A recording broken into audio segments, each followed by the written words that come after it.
नमस्कार, जय हिंद, जय हिंदी। स्वागत है आपका हमारे YouTube चैनल में। बड़े लंबे गैप के बाद हम फिर से सेशन स्टार्ट कर रहे हैं, फिर से वीडियो बना रहे हैं। बीच बीच में गैप हो जाता है।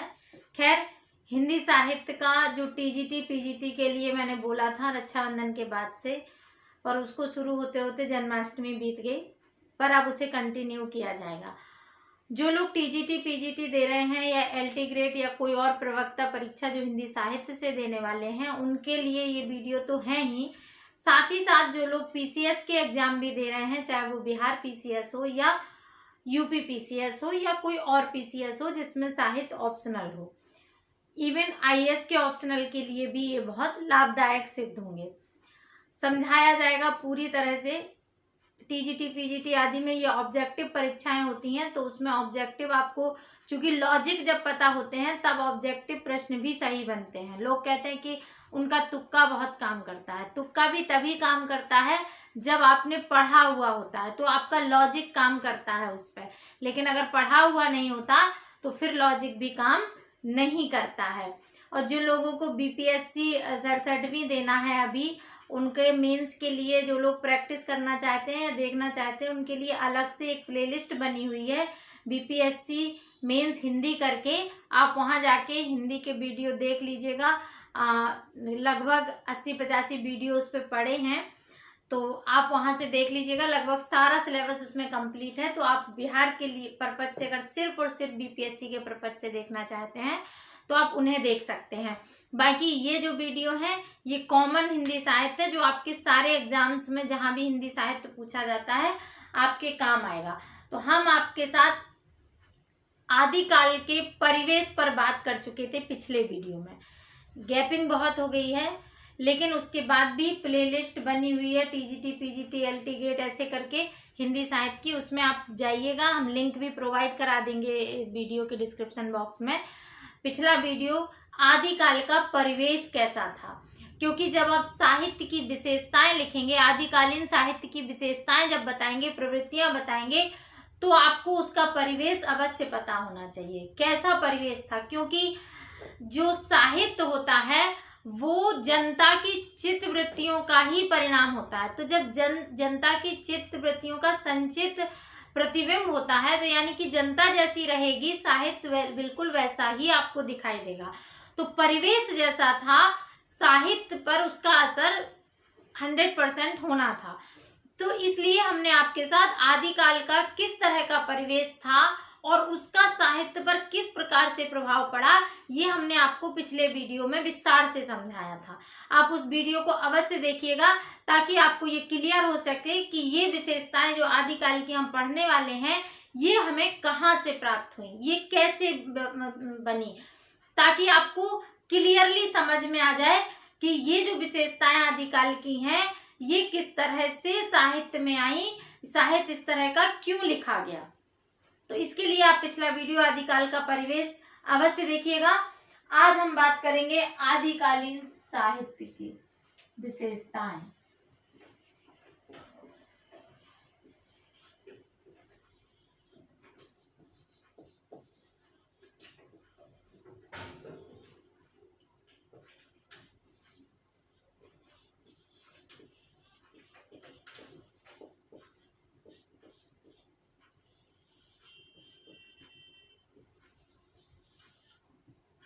आदिकालीन साहित्य की विशेषताएं।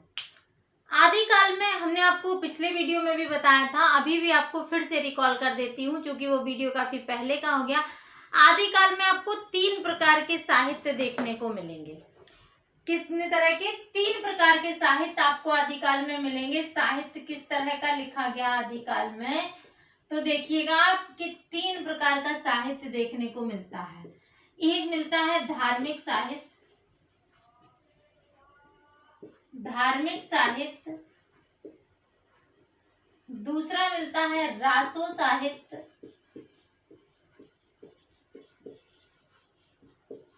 रासो साहित्य। और तीसरा है लौकिक साहित्य,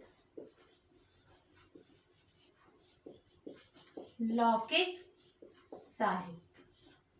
ठीक है, तीन तरह का साहित्य है, धार्मिक साहित्य, रासो साहित्य और लौकिक साहित्य। धार्मिक साहित्य में मूल रूप से दो धर्म के साहित्य आपको मिलेंगे। बौद्ध धर्म का यानी कि बौद्ध साहित्य और दूसरा जैन साहित्य।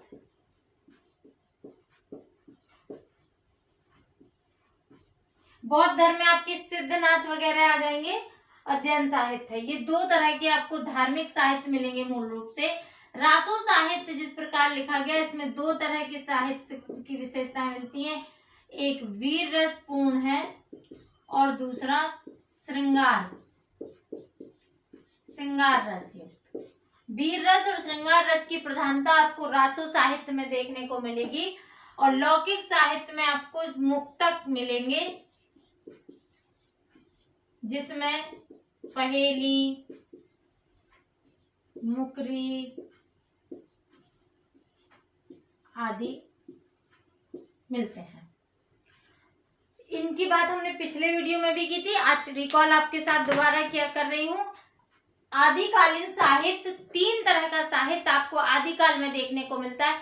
चूंकि आदिकाल के बारे में आपको बता दूं कि आदिकाल संक्रमण का काल था। आदिकाल प्रारंभिक काल है साहित्य का, जहां से हिंदी साहित्य का प्रादुर्भाव होता है, वहां वो आदिकाल उसी को कहा जाता है। तो जब किसी चीज का उद्भव हो रहा होता है, जब किसी चीज की शुरुआत हो रही होती है, तो वो पूर्णता में नहीं मिलता, बड़ा उथल पुथल वाली स्थिति उस समय रहती है। तो चूंकि विशेषताएं बहुत सारी होंगी, लेकिन क्लियरली एक तरह का साहित्य मिलना, सारे प्रमाण मिलना, ये उतना पॉसिबल नहीं हो पाता है किसी भी चीज के लिए। जब शुरुआती दौर होता है तो उसमें उथल पुथल वाली स्थिति होती है। आप अपनी तैयारी जब शुरुआती दौर में लेके आए हो, जब शुरुआत की होगी आपने तैयारी की और नोट्स बनाना स्टार्ट किए होंगे, तो आप अगर बुक भी पढ़ते हैं तो लगता है कि सारा इंपॉर्टेंट है, सब में अंडरलाइन कर दें। लेकिन जब धीरे धीरे आपकी तैयारी में निखार आने लगता है, धीरे धीरे तैयारी को आगे बढ़ाते हैं, तो आप पाते हैं कि इसमें बहुत सारा इतना बेस्ट था जिसे मैंने अंडरलाइन किया, जो हमें नहीं तैयार करना था,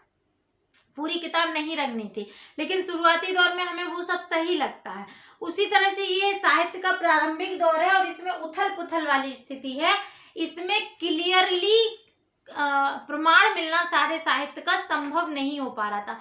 मिला जुला के ये जो जैन साहित्य, बौद्ध साहित्य सब था, सब दिखाई दे रहा था धीरे धीरे। अपभ्रंश भी दिखाई दे रही है, अवहट्ट भी दिखाई दे रही है, पुरानी हिंदी भी दिखाई दे रही है, आपको खड़ी बोली के भी उदाहरण मिल जाएंगे। यहाँ पे आपको ब्रज भाषा के भी उदाहरण दिखाई देते हैं और डिंगल पिंगल जो पुरानी भाषाएं थी वो भी आपको यहाँ देखने को मिल जाएंगी आदि साहित्य में। तो आदिकालीन साहित्य मुख्यतः तीन प्रकार के साहित्य में विभाजित है। तीन प्रकार का साहित्य हमें देखने को मिलता है। कौन कौन सा? धार्मिक साहित्य, रासो साहित्य और लौकिक साहित्य। धार्मिक साहित्य में मूल रूप से दो धर्मों के साहित्य हमारे पास उपलब्ध हैं, जैसे जैन धर्म और बौद्ध धर्म।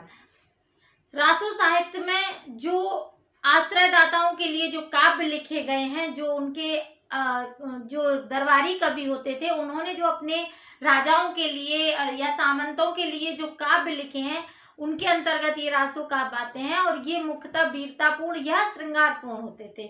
चूंकि ये समाज से नहीं जुड़े होते थे, सिर्फ राजाओं के लिए लिखे गए थे, तो या तो श्रृंगार से पूर्ण होते थे या राजाओं की वीरताओं को बखानते हुए अतिशयोक्तिपूर्ण होते थे। और श्रृंगार भी अतिशयोक्तिपूर्ण और वीरता भी अतिशयोक्तिपूर्ण ही मिलती है यहाँ पे। लौकिक साहित्य में जो छुटपुट साहित्य जैसे विद्यापति की पदावली वगैरह देखने को मिलती है, या फिर आपको खुसरो वगैरह की पहेलियां, मुकरियां आदि मिलती हैं, वो सब आपका इसमें देखने को मिलता है। अब हम बात करेंगे आदिकालीन साहित्य की विशेषताएं। इसको मिटा देते हैं।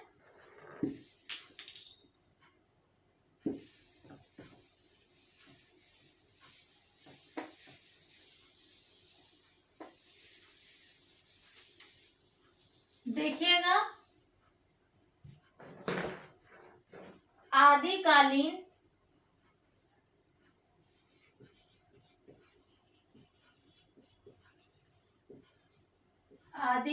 साहित्य की विशेषताएं।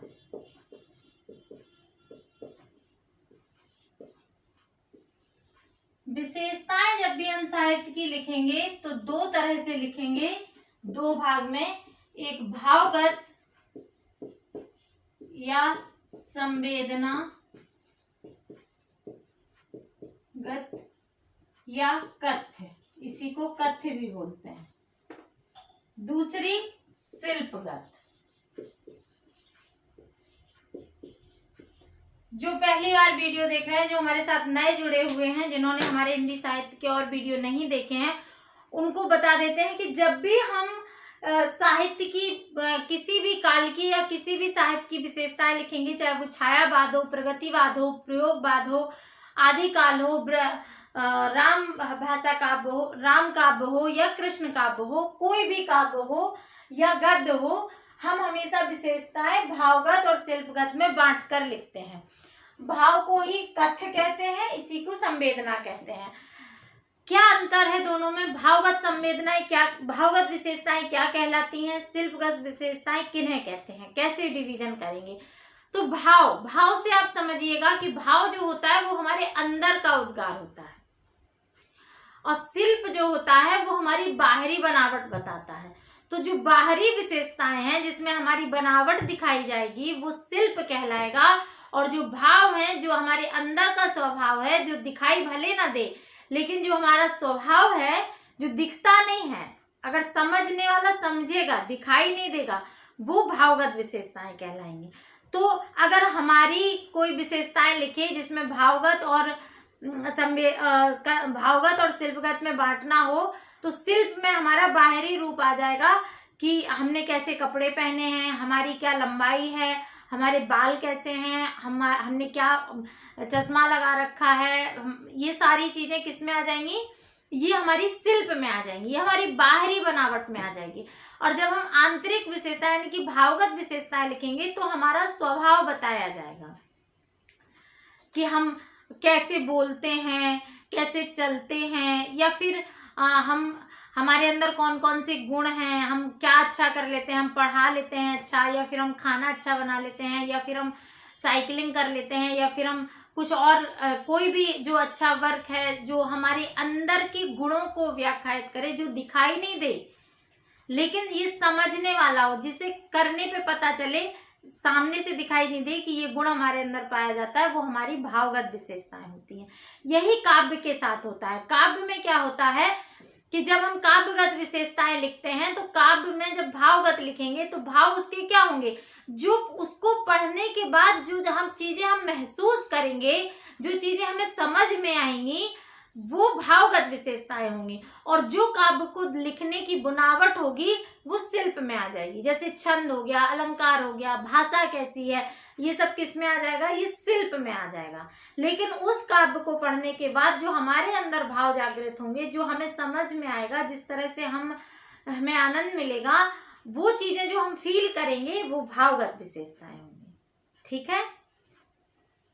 समझ में आ रहे तो हमें वीडियो देखने के बाद कमेंट्स बॉक्स में जरूर बताइएगा। भावगत विशेषताएं में हम पॉइंट लिख लेते हैं, फिर उन्हें डिस्कस कर लेंगे। भाव या साथ ही साथ करते जाएंगे। भावगत विशेषताएं में जैसे हमने आदिकाल का परिवेश आपको डिस्कस किया था, उसी समय बताया था कि इसमें जैसे रासो काव्य लिखा गया, तो एक पॉइंट आपका हो जाएगा कि आश्रयदाताओं की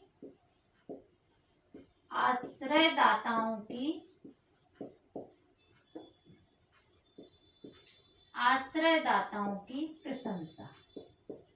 क्या होगा? आश्रयदाताओं की प्रशंसा। चूंकि कवि दरबारी हैं, और चूंकि दरबार में जब बैठ के वो काव्य लिख रहे हैं तो किसके लिए लिखेंगे? अपने आश्रयदाताओं के लिए, जिन्होंने उन्हें आश्रय दे रखा है, यानी कि जो उनके सामंत हैं या फिर जो उनके राजा हैं, इस तरह का कोई भी है, तो वो किसके लिए लिखेंगे? उन्हीं के लिए लिखेंगे। वो अपना सारा काव्य उनकी प्रशंसा में ही लिखेंगे, भले वो प्रशंसा झूठी ही क्यों ना हो। ठीक है? तो सबसे पहली विशेषता क्या हो गई कि आश्रयदाताओं की प्रशंसा की गई। इसमें कोई पहली दूसरी नहीं है, आप ऊपर नीचे कोई भी लिख देंगे पहले तो कोई फर्क नहीं पड़ने वाला है। बस पॉइंट आप नंबर 1 2 3 डालने की जरूरत नहीं है, ऐसे बस मार्क्स करते जाइएगा अगर आपको हेडिंग डालनी है तो। और जो लोग टीजीटी पीजीटी दे रहे हैं उनको तो ऑब्जेक्टिव आने हैं, तो उनको इस तरह की कोई जरूरत ही नहीं है। आश्रयदाताओं की प्रशंसा आपको समझ में आ गया होगा। अगला हम बताते हैं ऐतिहासिकता का अभाव। ऐतिहासिकता का अभाव। ऐतिहासिकता का अभाव क्यों है? इन काव्यों में पात्र तो ऐतिहासिक दिखते हैं, लेकिन ऐतिहासिकता का प्रमाण नहीं है, यानी कि वो इतिहास में ऐसा था ऐसा प्रमाण नहीं है। जैसे आपको पृथ्वीराज चौहान का वर्णन मिलेगा रासो साहित्य में, मोहम्मद गौरी का मिलेगा, जयचंद का मिलेगा, महोबा के दो सैनिक सेनापति आल्हा और उदल का वर्णन मिलेगा। ये पात्र ऐतिहासिक हैं, लेकिन इनके बारे में जो वर्णन किया गया है, जो घटनाएं वर्णित हैं, वो ऐतिहासिक नहीं है। क्योंकि आला उदल को सर्वशक्तिमान बताया गया, अमर बताया गया, और जैसे आला उदल के लिए कहा गया कि उन्हें सेनापति नहीं, उन्हें राजा के लड़के बताया गया, जो इतिहास में सत्य नहीं है। इतिहास में वो सेनापति मात्र थे, लेकिन साहित्य में वो सर्वोपरि थे। पृथ्वीराज चौहान को उनसे हारते हुए दिखाया गया। परमाल रासों में पृथ्वीराज चौहान को जगह जगह पे भगोड़ा घोषित किया गया, जबकि इतिहास में वो बहुत बहादुर दिखाए गए हैं। तो कई चीजें हैं। जयचंद को इतिहास में मोहम्मद गौरी का साथ देने वाला बताया गया, जबकि इसमें जयचंद और उनके बेटे को इनका आला उदल का दोस्त बताया गया है। तो ये कई चीजें हैं जो ऐतिहासिकता से मैच नहीं खाती, जिसकी घटनाएं जिसकी इतिहास में नहीं मिलती हैं, लेकिन पात्र ऐतिहासिक है। तो ऐतिहासिकता का अभाव है, जबकि पात्र इतिहास से लिए गए हैं, फिर भी ऐतिहासिकता नहीं है इनकी। दूसरा अगला पॉइंट है अप्रामाणिक रचनाएं। अप्रामाणिक रचनाएं, जो रचनाएं हैं वो अप्रामाणिक भी हैं। धीरे धीरे उनका संपादन होते होते उनमें बहुत कुछ जोड़ घटाव हो गया है। पूरी तरह प्रामाणिक नहीं है कि जैसी चंद्रवरदाई ने रासो लिखी थी वैसी ही है, या फिर जैसी परमाल रासो लिखी गई थी वैसी ही है, या फिर और जोड़ घटाव दे दिया गया। कोई निश्चित प्रामाणिकता देखने को नहीं मिलती। अगला पॉइंट आपको आता है कि युद्धों का सजीव वर्णन। युद्धों का सजीव वर्णन। युद्धों का सजीव वर्णन। युद्धों का सजीव वर्णन तो इसलिए कर पाते थे कि जो इनके राजदरबारी कवि होते थे वो सैनिक भी होते थे, तो अपने आश्रयदाताओं के साथ वो युद्ध पे स्वयं जाते थे, और जब युद्ध पे वो स्वयं जाते थे तो वो वहां का आंखों देखा हाल लिखा करते थे। क्योंकि उन्होंने खुद देखा हुआ होता है कि युद्ध कैसा होता है, तो उसी युद्ध को वो आंखों देखा लिखते थे। इसलिए युद्धों का जो वर्णन है वो सजीव है। जैसे रासो साहित्य में उदाहरण देखने को मिलता है कि अरर अरर गोला छूटे कड़कड़ करें अग्नियां बाण। अरर अरर गोला छूटे कड़कड़ करे अग्नियां बाण। इस तरह से उदाहरण आपको मिलेंगे। उसको बिल्कुल ध्वन्यात्मक तरीके से उदाहरण आपको देखने को मिलेंगे यहाँ पे युद्धों का जब वर्णन किया जाएगा। आगे है जन चेतना की अनुपस्थिति। जन चेतना की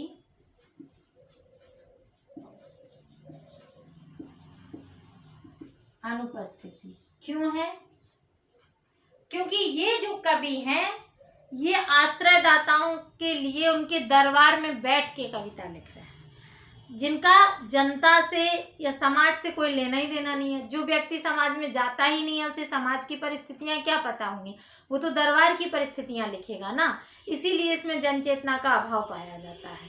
पॉइंट से ही क्लियर होगा। अब ये पॉइंट याद कर लेंगे तो आपको आदिकालीन साहित्य आंख बंद करके अपनी भाषा में लिख ले जाइएगा, कहीं कोई परेशानी आपको नहीं होगी। अगला है कि वीरतापूर्ण अभिव्यक्ति, वीरतापूर्ण काव्य लेखन।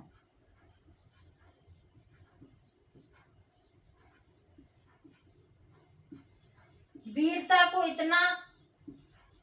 इतना बढ़ा चढ़ा के वर्णित किया गया है, इतने वीर बताए गए, इतनी वीरता की जो अतिशयोक्ति की गई है। वीरता जो आसरा दाता उतने वीर हो या ना हो, पर उन्हें बड़ा बढ़ा चढ़ा के कहा गया है।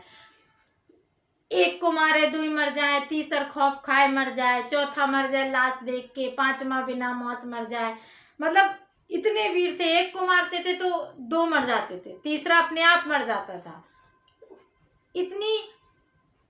इतना बढ़ा चढ़ा के वर्णन किया गया वीरता का। और वीर ही होना एकमात्र क्षत्रियों के लिए जीने का एक कारण होता था। और लिखा है कि 12 बरस नो कूकर जीवे और 13 नो जिए सियार, बरस 18 क्षत्रिय जीवे आगे जीवन को धिक्कार। वर्ष 18 से मतलब होता था कि जब तक आपके पास बाहुबल है, जब तक आपके पास ताकत है, आप वीर हैं, तभी तक आपको जीने का अधिकार है। किसी भी क्षत्रिय को जीने का तभी तक अधिकार है जब तक वो तलवार चला सकता है, युद्ध कर सकता है, वरना वो जीने का हकदार नहीं है। ठीक है। जो मर जाए हैं खटिया पे तो कौआ मरे मांस ना खाएं, जो मर जाए हैं रण खेतन में तो सीधे स्वर्ग को जाएं। इस तरह की बातें मिलती हैं।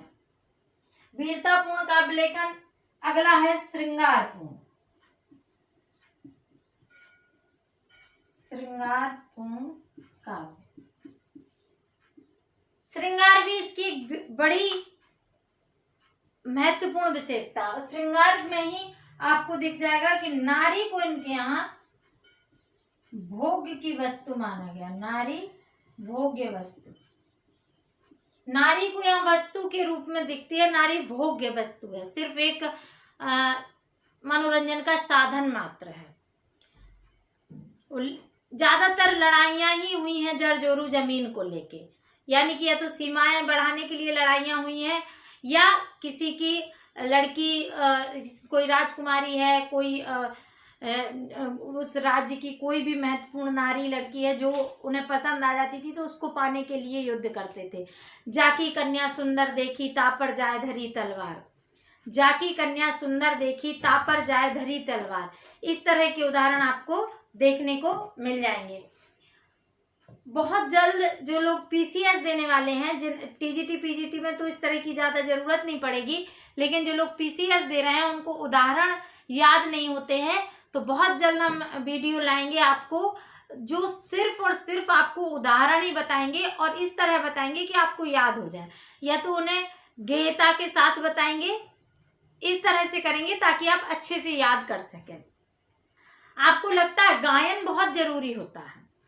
आपने देखा होगा कि पहले गांव में जब शादियां होती थी या कोई भी शुभ काम होता था, तो जैसे हलवाई भी लगते थे तो भी पूड़ियाँ बेलने का काम लेडीज ही करती थी, या घर के और सारे काम लेडीज करती थी शादियों में बहुत पहले से। जैसे कुटाई हुई, हल्दी कूटना हुआ, मसाला पीसना हुआ। अब तो सारा का सारा मतलब बाहर से हो गया, मशीनरी से हो गया, मार्केट में अवेलेबल रहती हैं सारी चीज़ें। पहले गाँव में खुद ही महिलाएं किया करती थी। तो आपने देखा होगा कि हर रस्म के गीत हुआ करते थे। जब महिलाएं पूड़ियाँ बेलती थी तब भी वो गीत गाती थी, जेवनार गाती थी, और जब वो हल्दी कूटने की रस्म होती थी उसमें भी लोग महिलाएं गीत गाती थी। तो ये क्यों था? इसका साइंटिफिक रीजन सोचिए आप, कि वो उतना भारी काम, उतना कठिन काम जिसमें किसी का मन नहीं लगता। 8 रोटियां घर में बनानी होती हैं तो भारी लगती हैं, और इतनी बारात के खाने को महिलाएं पूड़ियाँ बेलती थी, वो भी बिना किसी पारितोषिक के, तो कैसे संभव था? तो वो जो मौज मस्ती के साथ करती थी, वो जो गाते हुए करती थी कि उन्हें पता ही नहीं चलता था कि वो मेहनत कर रही है, क्योंकि उनका माइंड उस गाने में होता था, वो खुश होती थी। तो पढ़ाई को भी आप खुश होके करिए, उसे बोझ समझ के नहीं। जब हम बोझ समझ के करते हैं तो हमें 8 रोटियां भारी लगती हैं, 4 रोटियां भारी लगती हैं, जबकि वही महिलाएं पूरी पूरी बारात के लिए पूड़ियां बेलती थी तो उन्हें भारी नहीं लगती थी। घर के लिए 100 ग्राम हल्दी नहीं कूटते हैं हम लोग, पैकेट वाला लेते हैं, जबकि पहले महिलाएं पूरी बारात को खाने के लिए मसाले घर पे कूटती थी, गा गा के कूटती थी, मनोरंजन करते हुए करती थी, तो उनको वो चीज़ें भार न लगते हुए आनंद देने वाली होती थी। इसी तरह आप अपनी पढ़ाई को आनंद देते हुए, मतलब खुश होके पढ़िए, जानकारी के लिए पढ़िए, प्रेशर बना के नहीं, ये सोच के नहीं एग्जाम निकालना है किसी तरह हो जाए। बस आप मन लगा के पढ़िए, मनोरंजन के साथ पढ़िए, सोचिए कि कितना मजा आ रहा है। साहित्य तो वैसे ही, साहित्य की तो परिभाषा ही है कि वो आनंद देता है। तो आनंद लीजिए, और जब आप आनंद लेंगे, जब आप आह्लादित होंगे, तो आपको ये भारी नहीं, अच्छा लगेगा। ये हो गई आपकी काव्यगत विशेषताओं में भावगत विशेषताएं। आगे हम देखते हैं शिल्पगत विशेषताएं, या इन्हीं को काव्यगत विशेषताएं या काव्यगत सौंदर्य भी कहा जाता है। जब आप व्याख्या करते हैं और उसमें जो काव्यगत सौंदर्य लिखते हैं या शिल्पगत सौंदर्य लिखते हैं, उसमें भी यही शिल्पगत विशेषताएं आपके काम आती हैं। तो शिल्पगत विशेषताओं में सबसे पहले हम देखते हैं काव्य रूप कैसा है। काव्य रूप किस तरह का देखने को मिलता है? तो यहाँ पे आपको काव्य रूप 3 प्रकार के होते हैं: महाकाव्य, खंड काव्य,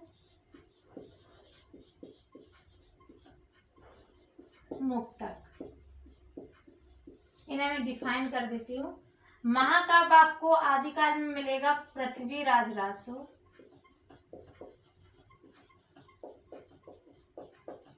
खंड काव्य में बीसल देव रासो, परमाल रासो आदि। और मुक्तक में जो भी पहेलियां मुकरियां हैं वो सब इसी में आ जाएंगी।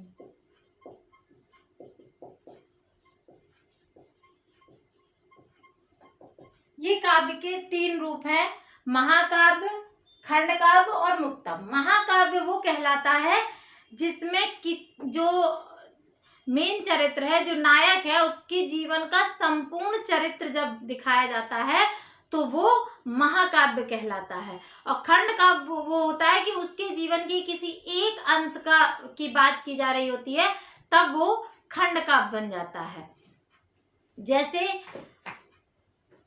जैसे रामायण एक महाकाव्य है, लेकिन अगर उसी में सिर्फ भरत मिलाप की बात की जाए तो वो क्या हो जाएगा? वो खंड काव्य हो जाएगा। या उसी में सिर्फ राम वनवास पर बात की जाए तो वो क्या हो जाएगा? खंड काव्य हो जाएगा। ठीक है, तो महाकाव्य, खंड काव्य और मुक्तक क्या है? जो छोटे छोटे गीत, छोटी छोटी कविताएं, दोहे, सोरठे, रोले जो भी हैं वो सब मुक्तक कहलाते हैं। तो ये आपको समझ में आ गया होगा। दूसरा हुआ भाषा। काव्य रूप के बाद भाषा। यहाँ आपको भाषा के, मैंने जैसे अभी थोड़ी देर पहले ही बताया था, भाषा के आपको सारे रूप देखने को मिल जाएंगे। अपभ्रंश भी है, अवहट्ट भी है, पुरानी हिंदी भी है, खड़ी बोली भी है, ब्रज भी है, खड़ी बोली भी है, ब्रज भी है, और खड़ी बोली, ब्रज, डिंगल, पिंगल सब है।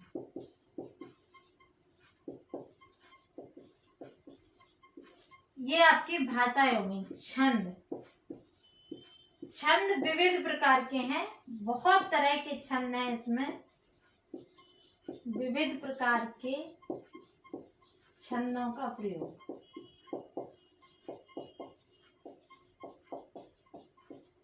68 छंद तो केवल पृथ्वीराज रासो में ही है।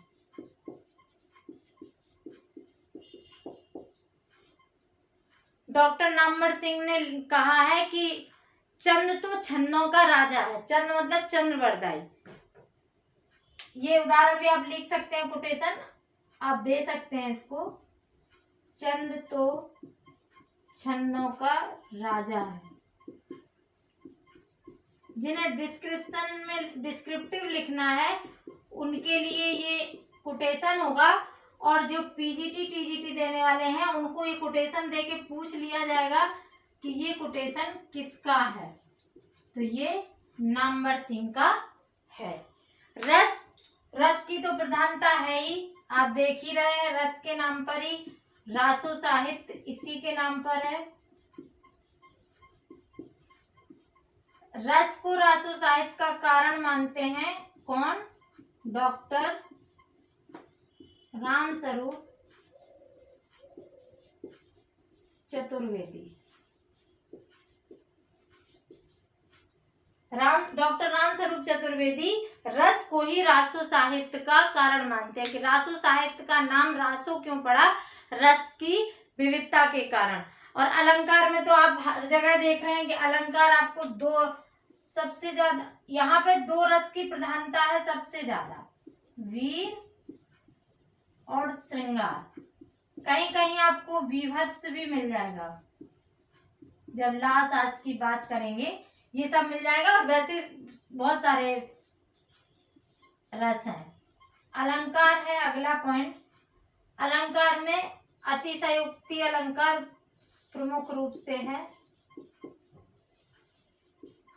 अतिशयोक्ति अलंकार, और जो अतिशयोक्ति अलंकार की प्रधानता आपको दिखाई देती है। तो ये प्रमुख विशेषताएं हैं आपको आदिकालीन साहित्य की। अब इनको समझना इसलिए आवश्यक था कि जब आपके पास प्रश्न आएगा तो आप समझ पाओगे कि ये आदिकाल का प्रश्न है या ये विशेषता किस काल की है। आगे हम आपको कुछ महत्वपूर्ण जो रचनाएं हैं आदिकाल से रिलेटेड वो भी नोट करवा देंगे। उसके लिए हम अगले वीडियो में वो सब नोट करवा देंगे आपको, तो आप वो याद कर लीजिएगा, क्योंकि वो रचनाएं हैं वो तो याद ही करनी पड़ेंगी आपको। जो समझाने लायक होगा उसे हम समझा देंगे, ताकि आपको टीजीटी पीजीटी में अगर रचनाओं के नाम पूछ लेता है तो वो नाम आप सही मार्क कर पाए, उनके लिए आप सही गोला भर सकें। आशा है आपको ये वीडियो पसंद आएगा, और आप कमेंट्स बॉक्स में बताइएगा अगर इसमें कुछ कमी हो, कुछ सुधार करना हो तो आप अवश्य बताइएगा। बाकी आपको कैसे लगे ये आप, मुझे मोटिवेशन मिलता है जब ज़्यादा लोग देखते हैं, लाइक मिलते हैं तो लगता है ज़्यादा से ज़्यादा बनाओ। जब नहीं देखते तो लगता है शायद किसी को पसंद नहीं आ रहा है, तो फिर वीडियो क्यों बनाया जाए।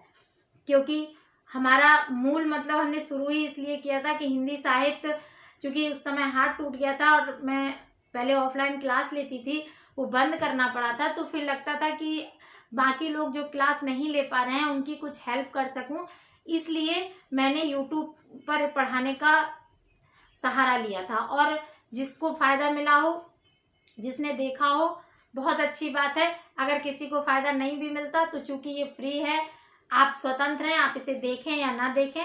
अगर पसंद आए तो हमें कमेंट्स बॉक्स में बताएं अवश्य। धन्यवाद।